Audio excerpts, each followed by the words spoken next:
So you've all gotten those form letters, right? Where it's like 4 pages long, it's double spaced, they're trying to sell you something, and it's like written to you, and your name is all over the place, just inserted. The computer just pops it in there, and it's like, just for you, only 50 million other people got the same letter, right? You know what I'm talking about. You've gotten one of those. Okay, so recently, this church down in Florida, Tampa, Florida, got this letter.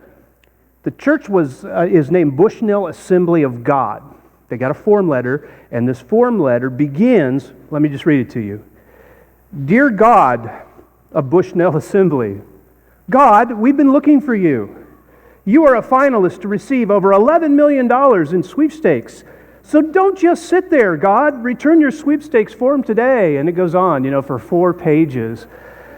And they interviewed the pastor because they thought that was so funny. So it was the Tampa Tribune asked the pastor about this, and the pastor just said, "You know what? I decided not to turn in the form.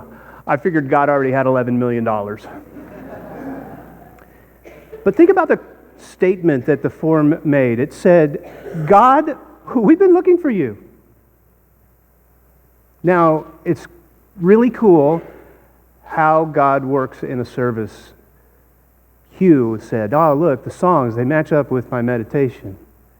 Joe said, maybe it's not an accident that you're here. Maybe this is a God thing. Maybe this is why you came this morning, because you're looking for God. You may not word it that way. You may not say it that way. But it's like there's something deep inside you that is just empty. And you want that filled. You want that different. You want that change. Maybe somebody invited you, or you just were curious, or you've been coming a while, still looking kind of on the outside. Just, what is this thing that people talk about? And is there really power? Is there really life change? Maybe there's something broken in here. Maybe it's just a lack of peace, or there's something that you're looking for purpose-wise, or meaning, or fulfillment. And you've gotten to this point in life, and you've looked back, and you said, well, why? Is it all? Is this it? Is this what it's supposed to be? So maybe you don't just say these words, God, we're looking for you, but maybe in your emotional life, that's exactly what you're longing for. Whatever is missing to be filled. Now, the reality is this. You can't find what you're looking for if you can't see. Now, you don't need to write that down. That's like a pretty obvious statement, right? Nobody's writing down, wow, Jeff, that's profound. You can't find what you're looking for if you can't see. But I say it that way because last week we talked about this guy named Bartimaeus. He's a poor, blind beggar sitting beside the road of Jericho, wanting people to throw coins his way because he can't make a living any other way, and he's desperate. He can't see. And when he hears the crowds and he hears the excitement and it's building and something's happening, he calls out, what's going on? And they say, it's Jesus. And he calls out to Jesus, Jesus, Son of David, have mercy on me. And Jesus has him brought over, and Jesus asks him, what do you want? What are you looking for? And this guy says, I want to see. And Jesus restores him. Little did he know that was the day that he would never have to be taken by hand to his spot to beg outside the road that leads into Jericho, that he would be forever changed because Jesus came near. I want to talk about what happens inside the city of Jericho this morning. Outside, blind Bartimaeus receives his sight. What happens inside? Well, after this happens, the crowds are all excited, right? I mean, this is so cool. This man who could not see, begging here. We know Bartimaeus. He's now able to see. They're rejoicing. Jesus healed this man, and the crowds probably grew even larger. We know it grew by one because Bartimaeus started following Jesus at that point. He was so excited. He follows Jesus and the whole crowd into the city of Jericho. So now inside Jericho, we're going to meet another individual. And here's what it says. He, that's Jesus, entered Jericho and was passing through. He's on his way up to Jerusalem. And there was a man called by the name of Zacchaeus. He was a chief tax collector and he was rich. Zacchaeus was trying to see who Jesus was. And just by this statement right here, Zacchaeus is trying to see who Jesus was. We know that he has not met Jesus before and has never seen him before. What's interesting is that this man who is a tax collector has an experience that's somewhat similar to Bartimaeus outside the city. Bartimaeus is hearing all these crowds and all this commotion, and what's going on because he can't see. And they say it's Jesus. Inside the city, there's a man who's at his tax booth. He hears all this commotion. He comes out of his tax booth, and he's like, what's going on? What's going on? They say it's Jesus. And he gets curious. Jesus. And it says he doesn't know what he looks like. He wants to just take a peek at him. I've heard all kinds of things about Jesus. Oh, how cool would this be to see Jesus? And so it goes on and says, yet he was unable because of the crowd, for he was small in stature. So even though there are all these crowds and they say it's Jesus, he's too short to look even on his tiptoes over the shoulders of other people. And so he is just like Bartimaeus. He has a physical limitation that keeps him from seeing. But unlike Bartimaeus, he's not going to call out for Jesus for help. That'd be crazy. He's going to take matters into his own hands because that's what he always does. Can you imagine him calling out to Jesus? Bartimaeus outside the city called out, Jesus, have mercy on me. Can you imagine Zacchaeus calling out, Jesus! Hey, Jesus! I can't see! Will you tell everybody to sit down? I want to see! That's crazy. So he just takes it into his own hands, and here's what he does.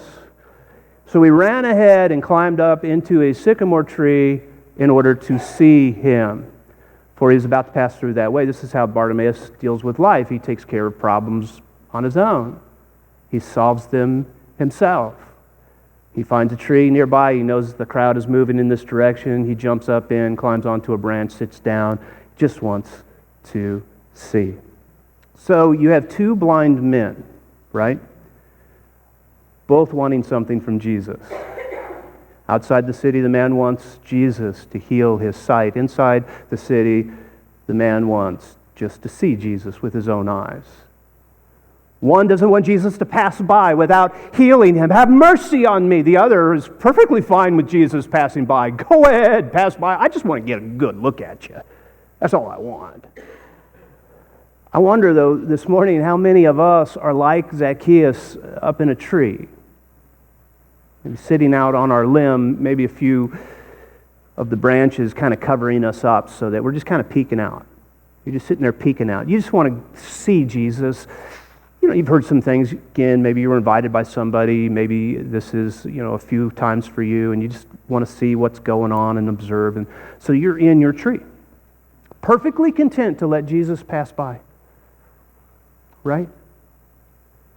And yet, when you just sit watching Jesus, hoping to see him, it's very possible that you miss what Jesus is hoping for you. You just want to maybe see something and maybe be taught something and maybe grab something knowledge-wise that you can take home with you. And so you saw, but you leave climbing down from your tree, going home, not seeing. But what if you actually did see? What would that look like? To see something more than just a glimpse of Jesus. To see something radically change inside you because of Jesus. Because he came. Zacchaeus was really hoping Jesus would just pass on by. That's all he wanted, right? At least that's what he thought he wanted. I just want to see him. That's it. I just want to get a good look at him. That's all I want. And yet, that's not what happens.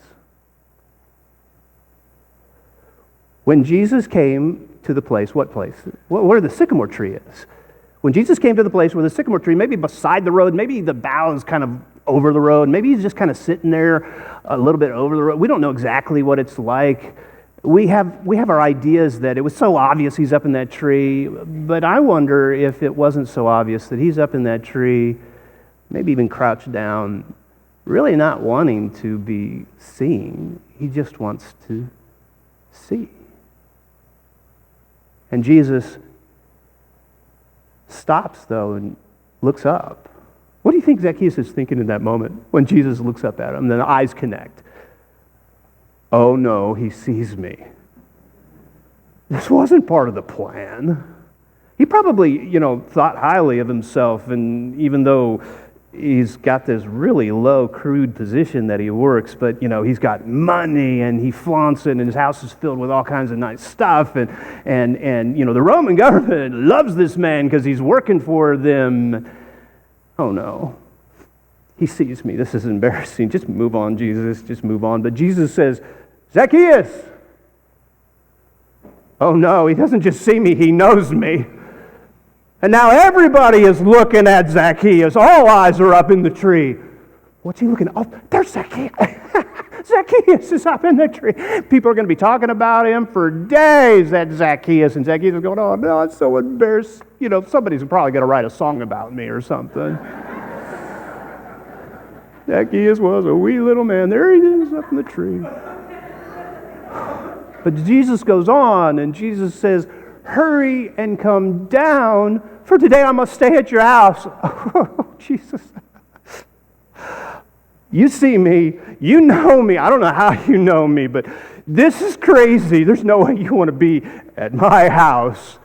Yeah, my house is nice. I got lots of nice stuff, and I could show you my collection, but I don't get many visitors. But Jesus, you know me.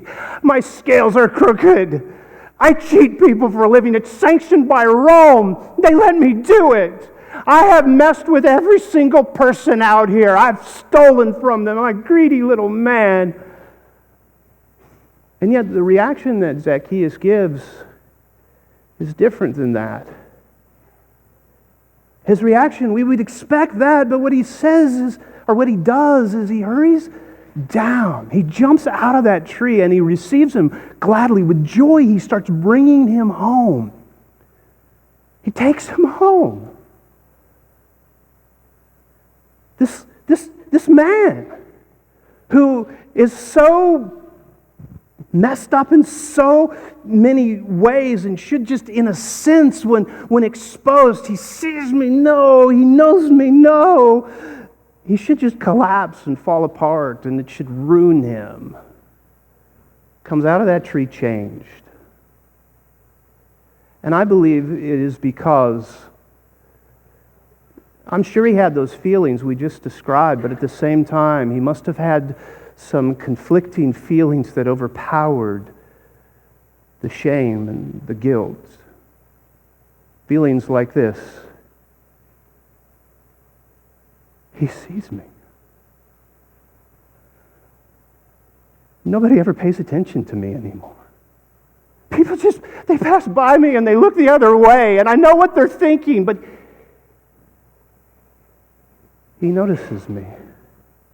I imagine Zacchaeus thought he would never be caught in the tree because nobody cares about him.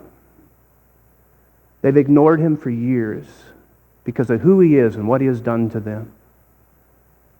And yet here's somebody that sees him, makes eye contact with him, looks at him. No, more than that, he calls out his name. He knows me. He knows me by name.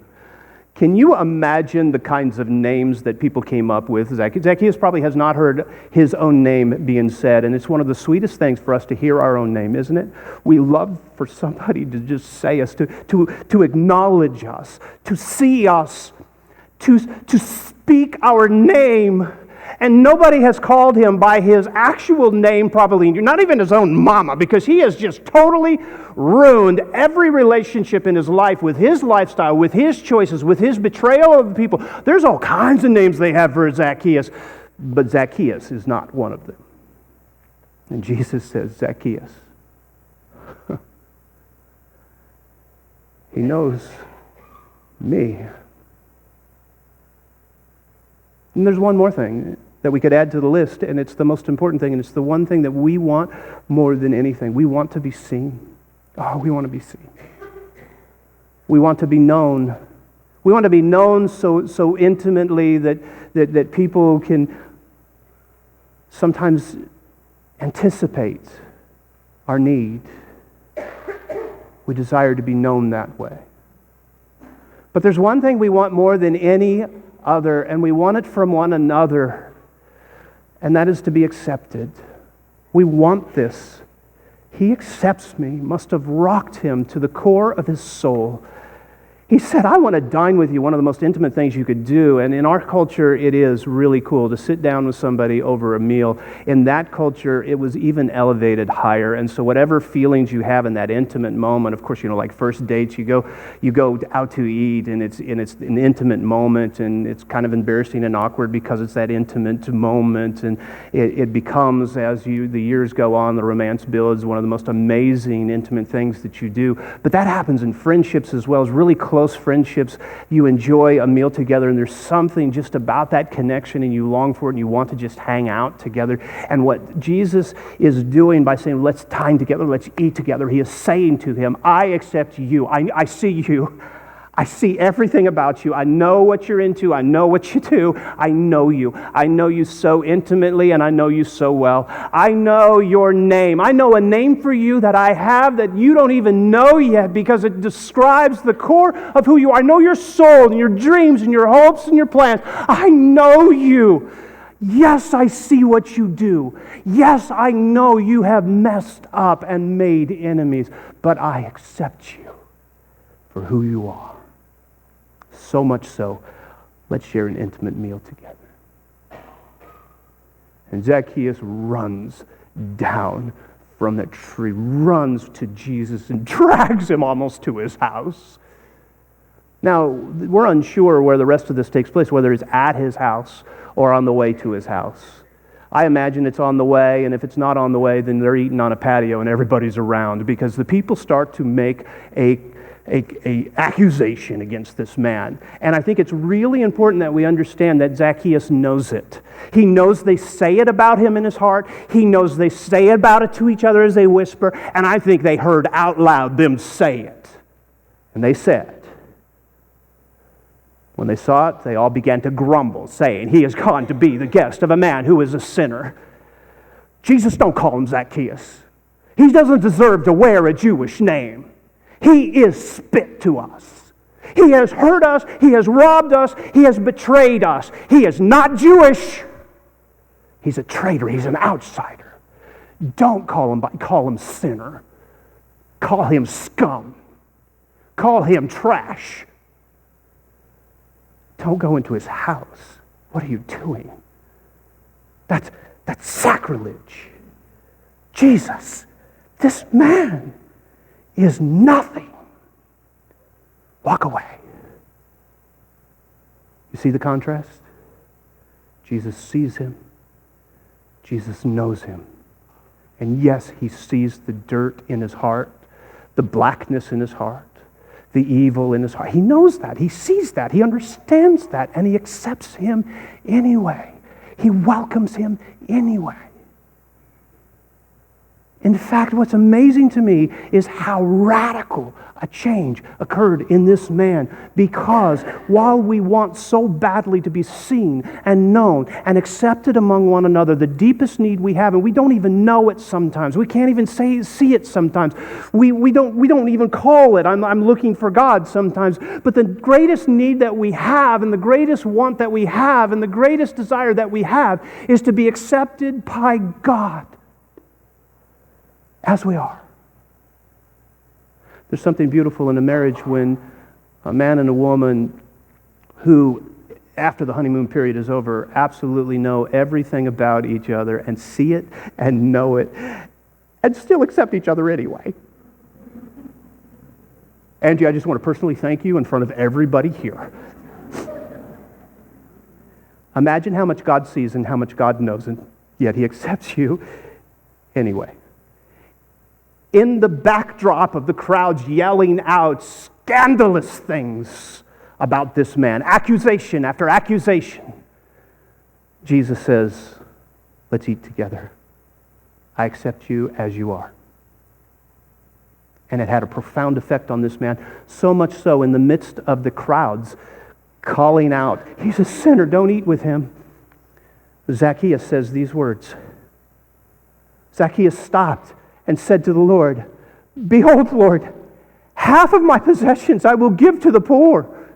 And if I have defrauded anyone of anything," oh, I'm sure he's done that often, "I will give back 4 times as much." This man is not the same man who went up into the tree that just wanted to have a look. This man has been changed. How and what and why and what happened there? Jesus says to him, "Today salvation has come to this house because he, too, Zacchaeus, also is a son of Abraham." He declares to the crowds, don't you call him disowned. He is as much a part of the family of Abraham as any of you because of his faith that has been restored. I love the line, "he too." Who's he referring to? He's referring quite possibly to Bartimaeus, who is in the crowd, standing by, observing all this, watching all of this. Just like Bartimaeus cried out, "Jesus, Son of David," he has this great faith that Jesus is the Christ, the Messiah. Jesus is saying, this man also is a part of the new kingdom. He's included because he's different now. He's changed. His faith is restored. So what happened? Well, Jesus has done what he said all along he came to do. So often what we think is that this story is about 2 blind men, right, who are looking for Jesus. And yet it is actually a story about Jesus looking for 2 men. He already knew them by name and loved them even in the midst of their struggle and in the midst of their sin. What happened to Zacchaeus? How did he change from being the man who was greedy, who could care less about anything but himself, to being a man who was willing to give away half of everything to the poor? Do you realize when he said, "I'm going to give half of everything to the poor," one of those in the crowd that was listening to that statement, that was about to receive a great deal of money, was a blind man who now can see, following Jesus by the name of Bartimaeus, who now is going to be taken care of by Zacchaeus' generosity? He's changed. It's not because he climbed up a tree. It's because he came face to face with the love of God that is unending, unyielding, unimaginable, and the flood of the grace of God just poured into his heart because God himself accepted Zacchaeus just as he was. Now, that doesn't mean Zacchaeus is going to stay that way. He didn't. It only took a matter of moments before his greed just flew out of him. He probably said all those words, "I'll give half away. If I wronged anybody, I'll give 4 times as much." And he went, "Did I just say that? Where'd that come from?" It came from the joy in his heart of a transformed soul. And that's what happens when you come into the stream of the grace of God. The unyielding, unimaginable love of God flooded him in that moment, and it changed his life. Now, you may have come here, like we said, wanting to just stay up in your tree. You're like, this is so uncomfortable. I'm like the first-time visitor. And that guy on the stage is like saying, "Come down from your tree. Come on up here." I want you to know, first of all, I get it. Being a first-time visitor is so weird. I mean, why do they do what they do? You kind of look around and, why are they drinking little juice cups? And, that kind of thing, right? It's different. I have been at churches for the first time, and I kind of like to stay up in my tree. Sometimes I'll sing along, sometimes not. Sometimes I'll take notes, sometimes not. In the greeting time, sometimes I'll greet, sometimes I won't. It just depends on how I feel. And I get that, and you can do that. You really can. But what I want you to know is, regardless of whether you just want to observe and go home, and that's fine, I want you to know that Jesus sees you. He sees you. He sees all of you, the good that you've done, the things you struggle with, mistakes you've made, choices you've made. He sees that. And He knows you. He knows you so intimately. He knows you better than you know yourself. He knows your soul. Again, He has a name for you. We're told this in Revelation. He has a name for you that you don't even know yet. Because He sees you. He knows your hopes, your dreams, your plans. He knows what it is in the deepest place of who you are that you wrestle with the most, or that you wish was different, or that you wish you could change. He knows your aspirations. He also knows your potential. He knows who you could be with Him living and walking with you through this life. And He accepts you. And the greatest example we have of Him accepting you is the fact that He went to the cross when He didn't have to. He chose to go to the cross and to die, to bleed there, so that He could be the final sacrifice that could cover your sin. See, He didn't go to the cross for people who have it all together, because there are no people who have it all together. I don't have it all together. Angie, don't say anything. You don't have it together either. Right? Jesus accepts you and demonstrates that acceptance in the most profound way, dying in agony on the cross as a sacrifice. He's the sacrificial lamb that ends all sacrifice, to pay for every wrong thought, every wrong motive, every wrong word, every wrong action you have ever done. He accepts you just as you are. Oh, you're not going to stay as you are. But that's not going to be because nobody's going to coerce you and say, okay, now that you said, all right, I'm going to surrender my life to Jesus, good, now let me tell you what you have to do. Let me tell you what happens instead. You change. I mean, really change. What you've always longed for, what was empty, becomes filled, and you begin to want and desire to be different. And you start to realize that everything that Jesus teaches about is a right way to live, because it's the free way to live. It's the glorious way to live. It's the most fulfilled way to live. And when you line up with the very teachings of Jesus, empowered by His own Spirit and love that flows through you, you can't help but to change. And you become more and more like Jesus Himself. And I promise you, that is a glorious, beautiful way to live. It's a lot better to live that way than empty, broken, frustrated, sad, feeling like you're missing something, bitter, empty. You need Jesus. So I want to invite you to accept Him. He's already accepted you. In fact, our I'm statement, we have an I'm statement every week. If you're new, it's kind of weird, but we have these I'm statements for our year of I'm in, to kind of remind us of what our message, our lesson is for that day. And our I'm statement is, I'm accepted. Very simple. You're accepted. So I want to invite you, no pressure, it's just if you feel led and you just feel like God is calling you, I want to invite you to come down from your tree.